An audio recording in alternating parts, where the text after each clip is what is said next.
Welcome to the NBA Slate Breakdown. I'm Jason Gilbo. With me is Brent Hyden, who's taken on a new approach to Halloween. I just kept it casual with Friday the 13th. You went above and beyond. I had to bust out my SpongeBob costume. It's Halloween. We got a great basketball slate. We're gonna be handing out candy to children tonight. It's gonna be so much fun. I'm looking forward to it. Yeah, and you did the GPP article today, and you brought in you messaged me last night. You're like, can I toss in some added Halloween stuff? You've probably added more Halloween puns and more Halloween stuff than actual plays and games that are on tonight's slate. I tried to cram as many Halloween puns and as many references to scary movies and Halloween movies and scary books as I possibly could. And it only comes once a year, like you have to. Yeah, I mean, this was just the perfect opportunity for it. Yeah. 4-game slate tonight. Actually, a really good one. I mean, really all 8 teams in play. For a 4-game slate, it's actually not that scary. No, it's really not. I'm hoping we don't get tricked into any bad plays tonight, and I hope we're treated with some high-scoring lineups. I am not going to put up with this for another 30 minutes. Let's dive into it here first. Sacramento, Indiana, 210 total. Indiana 5.5-point favorites. Obviously, this is a good game to target. We're looking at a couple of injuries in this game, mainly Zach Randolph and Sabonis there. Yeah, it's going to be really important to keep an eye on that. Not really that concerned about the Zach Randolph thing. It's more of the Domantas Sabonis injury, because if he doesn't play, that's going to change things pretty drastically for the Indiana side of this game. So hopefully we'll get that news while we're still talking about this game or while we're still on the podcast and we can break that down. But definitely something important to monitor. Yeah, we'll start with the Sacramento side. Backcourt, obviously, it's pretty split between a lot of guys. We get George Hill back; he was resting over the weekend. De'Aaron Fox stepped in and got a start. He was kind of a letdown against Washington, that blowout. I don't mind going back to Fox here. I like the high usage roll off the bench. I think he's going to be better suited for that. Good spot against Indiana. They struggle defensively against guards, so I'm kind of looking for a Fox game that probably a lower ownership. Yeah, he's the guy that I'm really, really interested in here. I like pretty much all the guards in this game. We're talking about the Pacers allowing 112 points per game. When you look at it, the Pacers are forcing teams to take a lot of mid-range shots, a lot of shots in the paint. We're looking at like George Hill, De'Aaron Fox. Both of these guys shoot fairly well whenever they're forced into the paint. So I like their spots. Pacers are allowing the 4th most points per possession to pick and roll ball handlers. They're allowing opponents to shoot almost 50% on those shots, and they're allowing them to score about 44% of the time. George Hill and De'Aaron Fox are 2 of the top 4 pick and roll ball handler guards or ball handler players on the Sacramento side of things. Yeah, I like Bogdan Bogdanovic as well. Cheap, going to be contrarian on tonight's slate. 4,300 on DraftKings. I mean, I can kind of look at him. He's shooting the ball really well so far this season, over 50%. Decent usage rate out of him. I mean, there's no one that really monsterly is an over usage guy on Sacramento. Things are pretty much split up. So I don't mind using him because he's going to go overlooked. Yeah, facing off against his brother. We're going to have the battle of the Bogdanovich brothers. You kind of have to be careful if you want to roster the one from Sacramento tonight to not click the one from Indiana. But yeah, he's in a good spot. The one guy that I'm really, really high on, and he's cheaper than pretty much everyone in this game, is Garrett Temple. Coming off a game where he only played 17 minutes. That was a blowout game against Washington. The 2 games where he's played less than 24 minutes have been blowout losses. Every other game he's played at least 24 minutes. The reason why I'm really interested in him tonight, he ranks in the 92nd percentile of all wing players and non-corner threes. 42% of his 3-pointers are taken above the break. He's shooting 46% on all his threes, 45% on non-corner threes. The Pacers are allowing 22 above the break threes this season, and they're allowing opponents to shoot 42% on those. Much like this was a Rodney Hood spot against Dallas last night, this is a Garrett Temple spot for him to put up a decent game. And he's taking a lot of 3-pointers for this team. So they need him out there to kind of spread the floor and take some of these 3-point shots, because right now Sacramento is living in the mid range, and those are very inefficient buckets to try to get. I mean, would you agree that Sacramento is probably going to be the contrarian side of the slate? Probably, with the exception to maybe like one or two guys. I don't think people are going to really look here. And I don't know if I like to, like I mentioned yesterday, I like to stack like 3 players from a team, and I could see myself using like Fox and Temple, and then like Bogdanovich, or even George Hill. I think this is a decent bounce back spot for him too. Yeah. Do you like anyone in the front court there for Sacramento? It's kind of tough. Willie Cauley-Stein is interesting. His price is kind of high, but this is a spot where he could put up a decent game. The concern that I have with pretty much all these guys is if Sabonis is out, we could see Sacramento have to go small because of the lineups that Indiana would roll out. And that could kind of cut in the minutes of Willie Cauley-Stein, and could actually see more minutes for Scal. If Scal gets the start, he's a guy that I would be definitely willing to go back to the well on. Yeah, I'm interested in him. Obviously minutes have fluctuated throughout the year, but good spot. I mean, if he's at the 4 tonight, Indiana's on the 3rd most fantasy points to opposing power forwards this year. Rebounding, they're pretty average. It's minutes. It's tough to trust, but I mean, I think obviously, in comparison to some of these other power forward options, he might go a little bit overlooked. Yeah, I think he will too. So on the Indiana side, we'll start with this backcourt that I know you and I have a lot of interest in. Darren Collison, still cheap, playing a ton of minutes. I mean, kind of hard to fade on this slate. I know there's a couple of other cheap point guards, but shooting really well this year, 51% from the field, averaging 8 assists per game. I mean, I'll take that at $6K all day, 65 on FanDuel. I mean, really nice price tag on him. Yeah, it really is. It's a revenge spot going up against his former team. We love to target those narratives.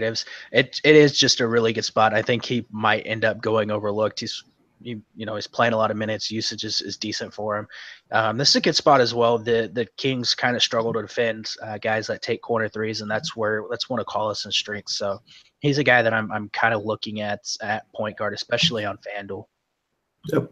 And then Oladipo, I mean, this is probably a guy that I'm going to probably have pretty close to 100% exposure tonight, I think. Just early lineup building process takes me there. Minutes have kind of been a little bit up and down, I guess you could say, this year. We had a couple of random 25, 28-minute games, but overall he continues to shoot really well. Getting involved in the offense, dishes out a couple of assists. I mean, the scoring's just been phenomenal from Oladipo, and I just think overall the price is probably going to be on the rise even more so soon. Yeah, it's a strange case of Dr. Jekyll and Mr. Hyde with Victor Oladipo, as he was not any good last year. This year, he's kind of exacting revenge on the league and all those naysayers, playing back where he played his college basketball. It seems like he's found, he's comfortable in this offense, really just shooting the ball really well this season, scoring a lot. There's really not much you can say about him. This should be a high-scoring game. I think he can kind of get out in transition and push the pace a little bit. And Sacramento struggles to defend in transition. Oladipo's a guy I think I'm going to have 100% of on DraftKings, and I think because of where he's priced at, he's going to go overlooked a little bit. Yep. In terms of the front court, I guess we can talk 2 different scenarios. If Sabonis sits, you expect Thaddeus Young to just play basically a boatload of minutes with Al Jefferson. Probably, we were looking at him, he's probably still not going to crack. I was hoping he could get up to at least 25. You weren't as confident that could even happen. I don't really necessarily see him going over like 20 minutes. He's just not a guy that can play that many minutes. But the thing with him is he's such a effective rebounder and scorer whenever he's on the floor, even if he only plays 20 minutes. In this particular matchup with the Kings, who give up a lot of fantasy points to centers, you could see him get you 24, 25, 26 fantasy points in, 18, 20 minutes. So at 3,600 on DraftKings, I think you could definitely go there. He's power forward center eligible. FanDuel, it's a little more difficult because there's a few other centers that are in better spots and are obviously going to get more minutes. So I don't know that you can go there on FanDuel, but DraftKings, he's definitely in play. This is kind of it's basically going to be not a shot in the dark in terms of how Indiana lines up if Sabonis sits because, like you said, they could go small. We could see Lance Stevenson pick up a little bit more minutes. We could see Corey Joseph run, with Carlson push Oladipo to the three. Like there's numerous possibilities for Indiana tonight. Hey, you probably see Bogdanovich move down to the 4. You'll see some extra minutes of TJ Leaf. You might even see them roll out some Ike Anabagu.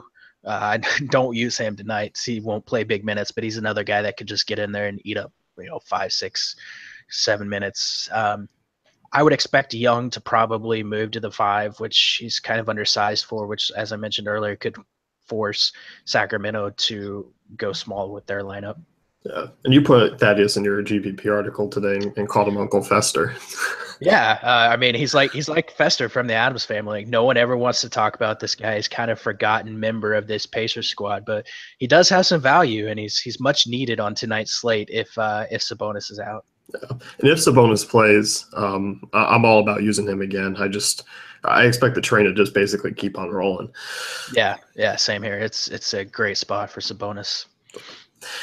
Phoenix and Brooklyn, 231 total, a monster game to really target. I get that the rotations are frustrating, but you know what? There's a lot of potential here. Yeah, it is kind of frustrating. A lot of these guys are just basically splitting minutes right down the middle, but like you can't fade this game just because you can't predict, the minutes that these guys are going to play. Like if you think they're going to get 25, 26 minutes against both these terrible defenses, you kind of have to take that risk. And these guys are priced accordingly to the risk that you're taking with them. I think the only guys that I'm okay fading in this game is basically the Suns point guards of Tyler Ulis and Mike James. Not that they're bad plays. I don't think I need to go there with so much value at the point guard position for just a little bit more. Yeah, I pretty much agree there. I think if you are targeting them, Mike James is obviously going to be the chalk option. Hasn't been shooting the ball very well over the past couple games. Obviously, a couple of those are tough matchups. I think Ulis is probably the better play out of the two, and he's definitely cheaper. I would go Ulis over James. Try to be a little contrarian on tonight's slate. When we look at the backcourt, Devin Booker, 28% usage rate this year. A guy that we can trust for minutes, on this Suns side. He's going to be another one, I think, next to Oladipo, where I'm going to get decent amount of exposure. 113 total there for the Suns, so I'm kind of about using him a lot. Yeah, I really like Devin Booker in their spots. He's just so heavily involved in this offense. Whenever without Bledsoe there now. So I definitely think this is just an excellent spot for him. And one thing that's going to help his value tonight, Booker is ranked in the 91st percentile of wings as far as defensive rebounding percentage goes. And Brooklyn is especially bad on the offensive glass. They're allowing 33.6 defensive rebounds per game. So there's going to be a lot of defensive rebounds here. I think Booker can actually put up a solid rebounding game here. You could actually probably see him notch a double-double.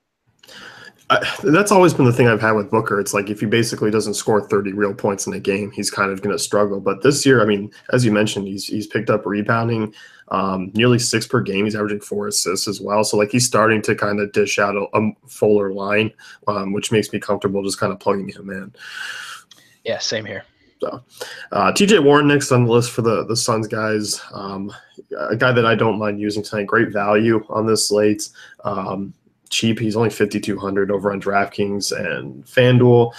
51. So I mean, at a pretty weak small forward position, I think he's going to be probably pretty popular. He might be. I think actually, like some people might just fade him because he's basically splitting minutes with Jackson. So you could see some ownership actually go in a couple different ways here.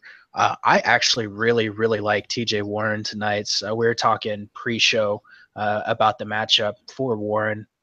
Warren's attempting 46% of his shots at the rim. Brooklyn is allowing opponents to shoot 65%. In the restricted area, they're allowing opponents to shoot 41%.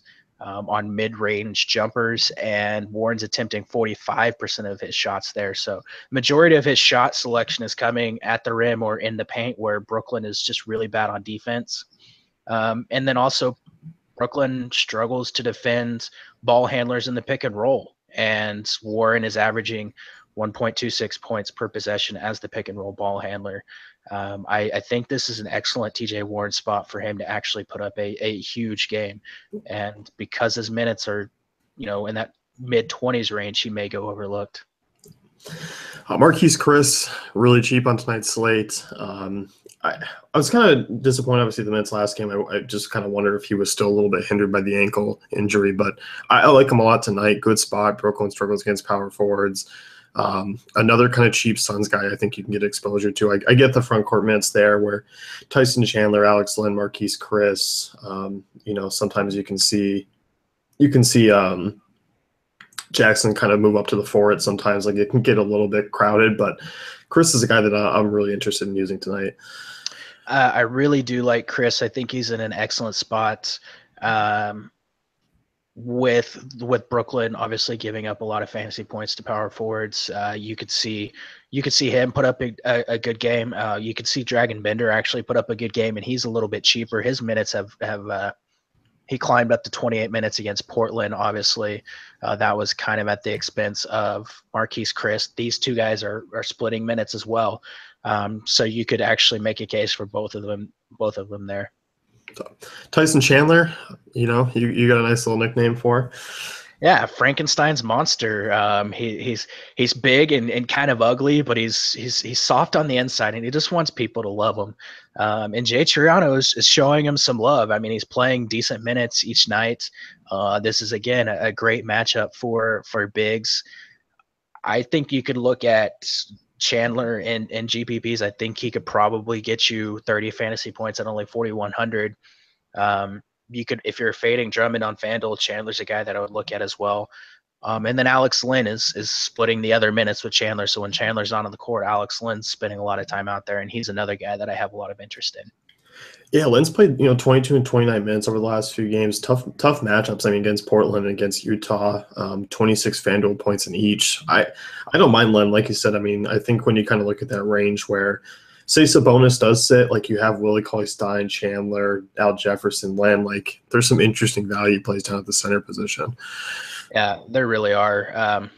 I'm going to try to focus on the guys from this Phoenix game if I'm looking at paying down at center, just because, I mean, Brooklyn allowing 45.6 rebounds per game. They're allowing almost 50 points in the paint, and they're allowing a lot of second chance points as well. So I think this is a spot where both those two guys could have big games. Yeah, and we're looking at, obviously an extremely high-paced game between these two teams.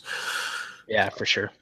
On the Brooklyn side, injury that we need to look at is DeMarre Carroll, questionable for tonight's game. We saw Allen Crabbe come in and step into the starting role. Obviously didn't produce that much. This is another one where the rotations are going to be basically between 24, 28 minutes for most of these guys.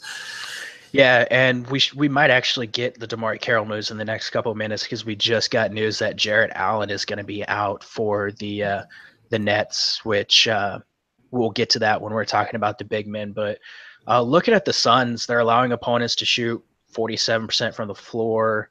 They're allowing 117 points per game. They're allowing opponents to shoot 43% from three, and we know Brooklyn likes to jack up a lot of three-point shots. So this is an excellent spot to get on some of these guys that are shooters. Yeah, I mean, I think we like the backcourt. I have hesitation with Russell, just given the minutes, and I think the price really hasn't reflected that. He's dropped down the minutes a little bit, given it could have been the injury and just working his way back in the blowout. But I have a little bit of an issue kind of paying his price tag on this slate, and I actually rather use Spencer Dinwiddie if I am looking at a Brooklyn point guard. I'm kind of in the same boat here. It's really tough to trust Russell, especially in cash games, given that they might still be kind of they might be cautious with his minutes because of that knee. Obviously, they don't want to run him into the ground with them already being shorthanded at the point guard position. So I think Dinwiddie is definitely the play for me if I'm looking at a cheaper point guard. Talked about the Suns allowing a high shooting percentage from three.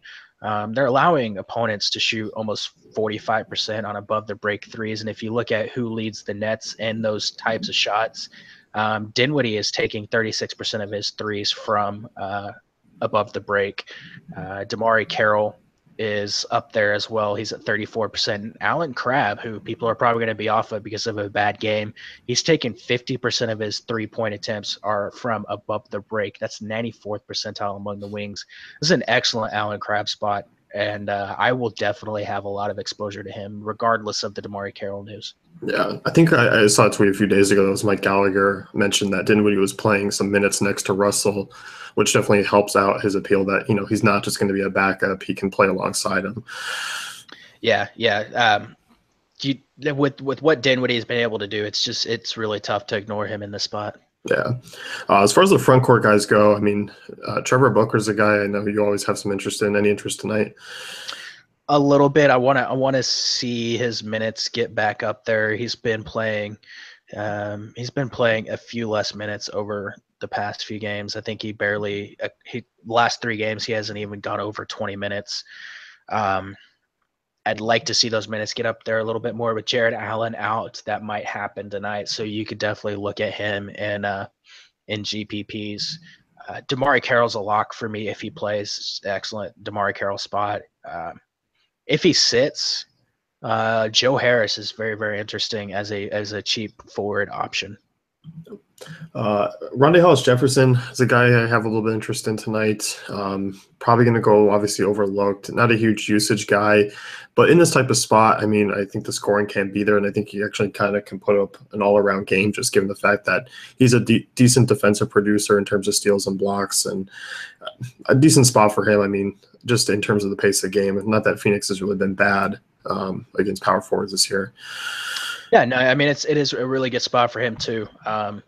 And he would actually be pushed into more minutes now that Jared Allen is out. And if DeMarre Carroll sits, you'll see him get a few extra minutes. The minutes have actually been pretty solid for him, with exception to, 2 games ago, whenever he only played 17. He's 35 against Cleveland, 30 against Denver. So, yeah, it's a good spot for him. And don't sleep on Timofey Mozgov tonight. He's going to play. I don't know if you're messing with me or not. I am not, actually. He'll pick up a few extra minutes as well. He's been stepping out and shooting some threes, which is crazy to see Timofey Mozgov shoot the 3 occasionally. But I think this is like, if you're just wanting a 3K total punt option, I think Timofey Mozgov could get you over 20 fantasy points tonight. I mean, he played 21 minutes against Denver, 23 DK points. Like, I can't argue that at 3K. Obviously a decent spot against Phoenix. So, yeah, I mean, if he sees 23 minutes or something like that, I'm on board. Yep. So, OKC, Milwaukee, battle of some superstars tonight. I'm excited to just actually kind of sit down and watch this one. Although you're not actually really that excited about rostering either of these guys. I'm excited to watch this game. It is kind of a battle of 3 All-Stars versus 1 All-Star, but I'm more excited to watch it than I am really rostering anyone from this game. Yeah, I mean, except for one. I'm really, really high on one person, but that's it. Well, we kind of looked at this one. Obviously, the pricing is just sky high on Giannis, and it's just at 12.5. I mean, you're kind of starting to look here. You brought us some stats about why Giannis really isn't a top end play for you. Yeah, obviously, Giannis having an outstanding season. As I mentioned in my GPP article, he is the boogeyman of the NBA right now. He's causing nightmares for every NBA coach. It's just been outstanding so far this season. Leads the NBA with the 34.7 points per game. Has 4 double-doubles. He's shooting like 63% from the field. The downside to Giannis, though, is the vast majority of his shots and his baskets actually come like at the rim or in the paint, because like Giannis can stand basically at the free throw line and reach out to the rim, and his shot will be coming at the rim. But he struggled at times last season against teams that can actually defend the rim, and Oklahoma City is one of the better rim protecting teams in the NBA. They're only allowing opponents to shoot 57.7 at the rim. That's the 6th lowest in the NBA. That's supposed to be a really high efficiency shot, and for a team to be holding opponents under 60% is kind of scary if you're looking at paying over $12K for Giannis on both sites. He's a guy I'm, obviously I think I'm going to get some exposure to just because of the upside in general, but I'm not super thrilled with paying these new prices for him and kind of needing that big 60 plus fantasy point game. Not that, he's done it more times than not this year, but I just think my general roster construction has taken me into a different place of going, Oladipo, Booker, getting some of these, Tobias, Drummond, these types of guys where they're more in the mid range where they have that, 40 fantasy point upside, and I'm getting them at a discount and just kind of going that way across the board. Yeah, and as I kind of wrote up in my article, Portland is a team that profiles a little bit like Oklahoma City as far as their rim protection statistics go. And Giannis, honestly, he had a good game against them, 65.5 DraftKings points. Some of that was boosted, though, by steals and blocks. I mean, he had 2 steals, a block, and then he took 13 free throw attempts. He made 9 of those. So if you take away some of those free throws and maybe one of those steals, like that kind of takes some of the shine off of that performance. Obviously, he's Giannis. He's a freak. He could overcome the matchup. Definitely not saying that to fade him 100%. It's really tough to consider fading him in GPPs, but I would temper my expectations a little bit on him having a huge game. Then we look at, basically next in line for usage has been Chris Middleton this year, obviously coming off a monster game. I don't mind him in GPPs because obviously when you look, I think Oladipo and Booker are going to garnish the majority of ownership, and then you kind of have Middleton right there. So I don't mind him. Not a guy that I'm super thrilled about using. I think John Henson is actually the only one that I'm more inclined to play, but I kind of do know the risk with Henson. Yeah, I mean, if you're looking at someone offensively that you want to get exposure to, we're looking at Brogdon and Middleton. Both those guys are going to be taking a lot of shots, and we've seen with games against like Minnesota, OKC at times does struggle on defense despite being one of the better defensive teams in the NBA right now. So one of these wings could actually put up a decent game. If I had to bet, Middleton would probably be the one. So you could look at him. To get some exposure to the offensive side of things. And then Henson's a good cheap punt option. He just puts up so many statistics whenever he's on the floor, and he's getting a decent amount of minutes now that Greg Monroe is out for a few weeks. Yeah, 28 minutes last game against Atlanta, 12, 9, and 3 with 3 blocks and 2 steals. I mean, he's going to put up a few blocks. He's just always been that guy who's going to, you're going to get that. So I really like him on FanDuel where he's actually power forward eligible at that price tag. And I don't mind him on DraftKings. Obviously, you can play 2 centers. So cheap value. I'll use quite a bit of him. It's not the best matchup in the world for him, but I think at the price, I'm willing to overlook it. Yeah, I like him more on FanDuel at power forward, and plus you get the bonus for the steals and the blocks. So, anyone else there from Milwaukee? Not really, no. OKC, I'll start with Russell Westbrook, obviously the other high-priced guy.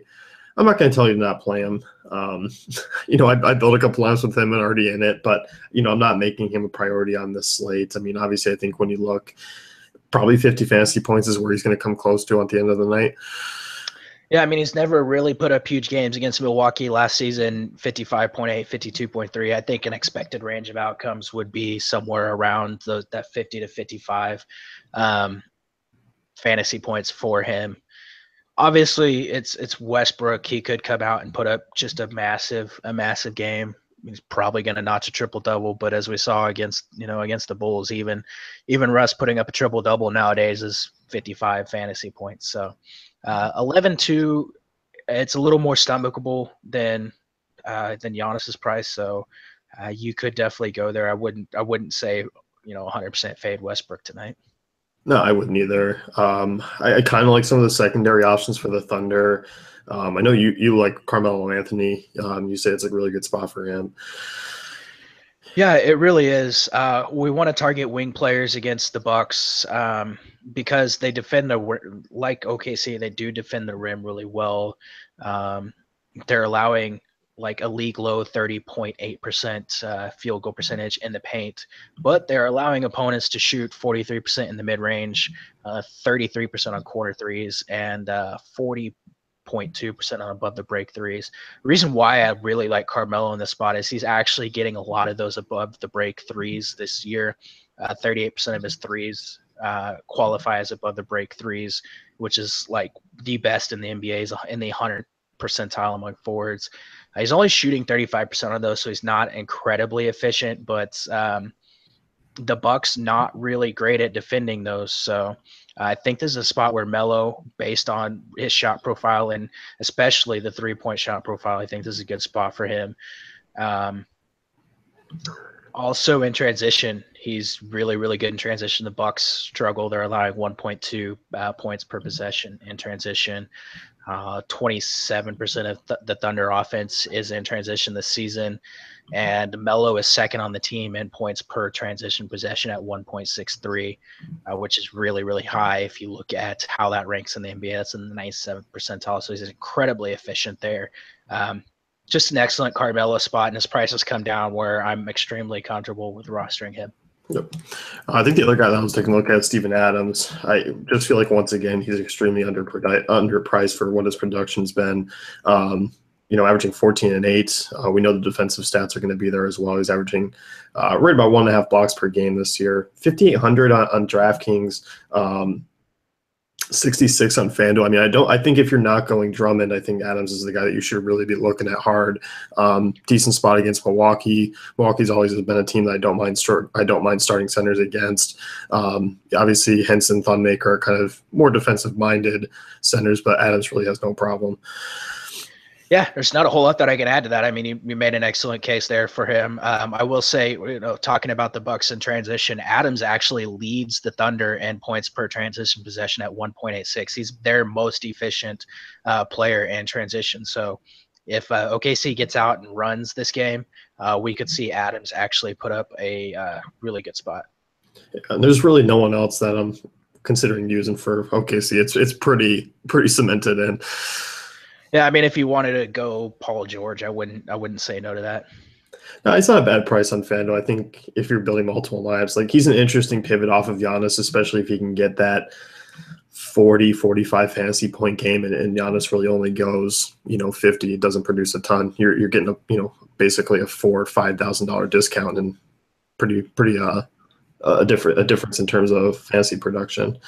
Yeah, and he's done a good job of boosting his floor this year by adding steals. So I think I like him. If you're getting multiple lineups, I would have at least one Paul George lineup. Yep. Detroit, Los Angeles, 208 over under there. Detroit 4-point favorites.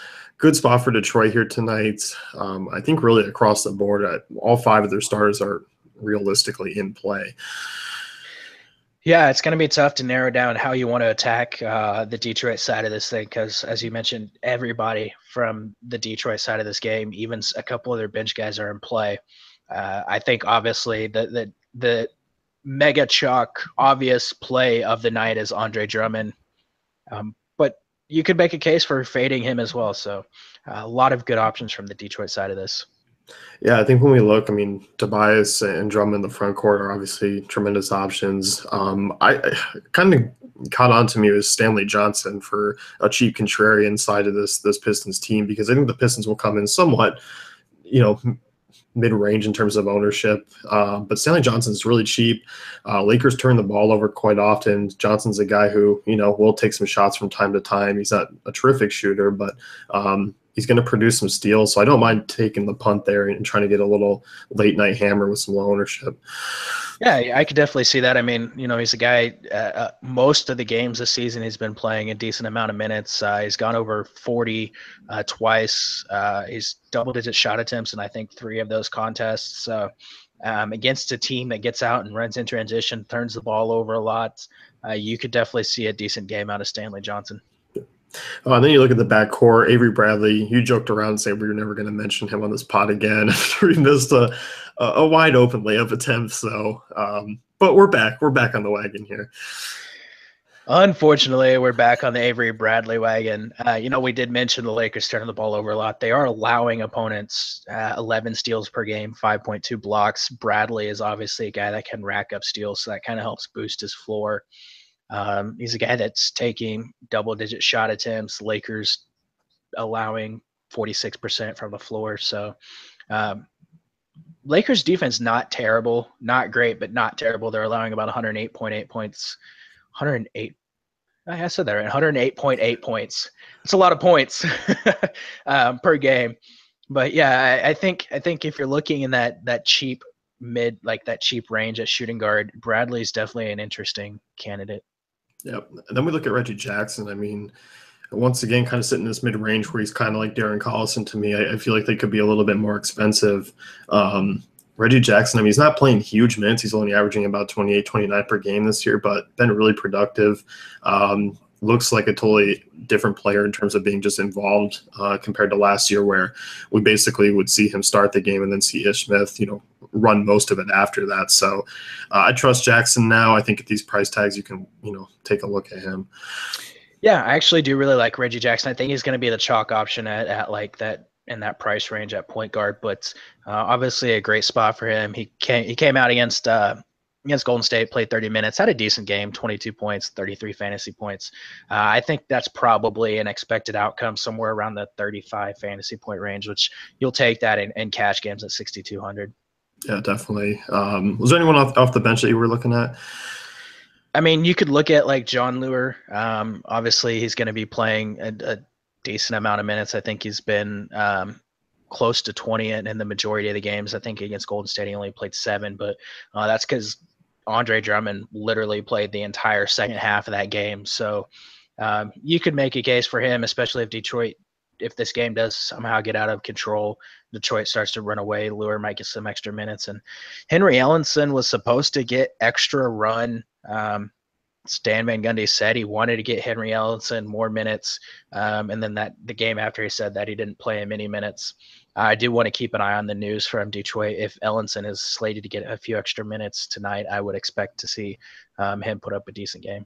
Yeah, Detroit, pretty average in pace coming into the game, are going to play up in pace quite a bit with the Lakers, basically pushing it quite a bit, 116 paces here.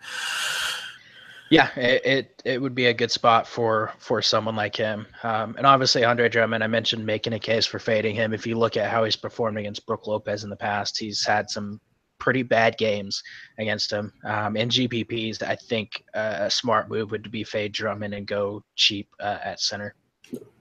We look at the Lakers side of things. I don't have a ton of interest in most of these guys. I think Lonzo Ball's an intriguing GPP option. I think that's basically what he's going to be all year long to me. Obviously, we know the peripheral production's been there. It's not a bad spot. I mean, Reggie Jackson's not a great defender. I kind of have some concern if they do put Bradley on him. That's where I will hesitate. Yeah, it's going to make it tough if Bradley is going to be on Lonzo Ball. I wrote him up as a GPP option in my article today. I think he's just going to go overlooked, and there's not a whole lot to really love about Lonzo Ball in this matchup. His shooting has been terrible this season. He's still getting some of the peripheral stats, though. So, I mean, if he can get that shot to fall, which with the majority of his shots, he's taken a lot of them at the rim, and the Pistons do defend – are not that great at defending the rim, allowing opponents to shoot about 63.5%. So if a few more of those shots fall and he can notch up, a couple extra assists, we could see him put up a double-double. And at that price, I definitely wouldn't hate using him in GPPs. No, definitely not. It's KCP, a little revenge game here. So I'm excited. He's cheap. Not a bad spot for him. I mean, he's obviously lengthy. I don't worry too much if Bradley actually does stick on him, but I kind of like him. His price will probably go overlooked because I don't feel like you need to actually go down to him in any sort of format. But if you're building multiple lineups, I think he's a good play. Yeah, I can get down with some KCP. Yeah, got that revenge game. We love the revenge games. Love the revenge games. As far as like the front court guys go, or Brandon Ingram, I don't really have a lot of interest. I think Kuzma was questionable for tonight's game, but expected to play. So, it's still kind of a front court that's pretty much muddled. Yeah, it's tough to pick any of these guys. I wish Kuzma would sit, so that would open up a few things. I think Nance is a little bit interesting. Pistons are kind of bad at defending in transition. Nance is one of the better transition players for the Lakers. He's actually really efficient in transition. And the same thing goes, the Pistons struggle defending the roll man and the pick and roll. Nance doesn't do it very often. It's only like, I think 13, 14% of the time, but he is really effective, averaging about 1.5 points per possession there. I think this is a spot where no one's going to really look, and he could put up a solid game. He's only 4,900. If you want to get some Lakers exposure, if you think this game stays close, I think Nance would be the way to go. Brooke Lopez hasn't played over 25 minutes in each of the last 4 games. Any interest in tournaments? A little bit, yeah. He's always kind of given Andre Drummond problems. He's actually has a pretty good history against him. It's really tough to trust him because of the minutes, but and the fact that he just really hasn't been doing much offensively. But at 5,500, I mean, if he can get double-digit points and a couple blocks or something, I think he can get you close to 30 fantasy points, which you'll take at that price. Yeah, I'm with you. Ending things here. Who's your highest score? That's not Giannis, not Westbrook, not Drummond. Who do you got?